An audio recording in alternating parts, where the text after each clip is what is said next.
মা, হুম? তোমার একটা কথা কমু, কিছু মনে করবা না তো? কি মনে করুম ক।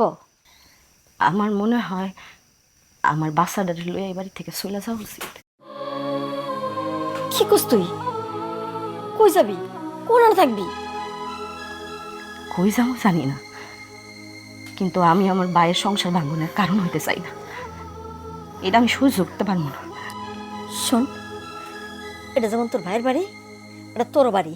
তোরা দুইজন ছোট কাল থেকে বড় হইছস। আর যেদিন তোর বাপ আছে, আমি তোর মা আছি, কোন হানে যাওয়া লাগবো না তোর। তুই আনি থাকবি। আর তোর ভাইয়ের বাড়ি আর তোর বাড়ি, তোর অধিকার আছে। মা, তুমি তুমি একবার চিন্তা করে দেখো, যখন থেকে ছোট শাশুড়ি এ বাড়িতে আইছে, উনি মনে হয় আমার একবারে সহ্য করতে পারতেছেন।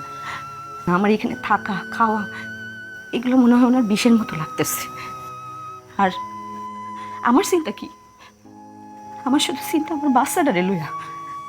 আমার বাচ্চাটার কি হইব, আমি ওরে নিয়ে কই যাবো, কি করবো?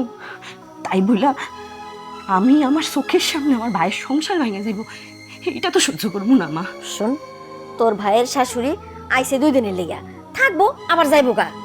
আমি আর তোর বাপ দিন আছি মরা পর্যন্ত, তুই এখানে থাকবি। এই বাড়িতে এক পা বাইরে যাবি না তুই, এটা শেষ কথা।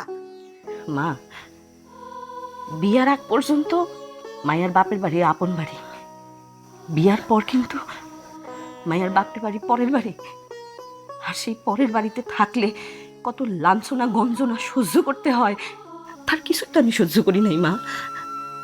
কিন্তু তাই বইলা সারা জীবন তোমাকে ঘাড়ের মধ্যে পইরা থাকাটা কি আমার ঠিক হইতেছে মা?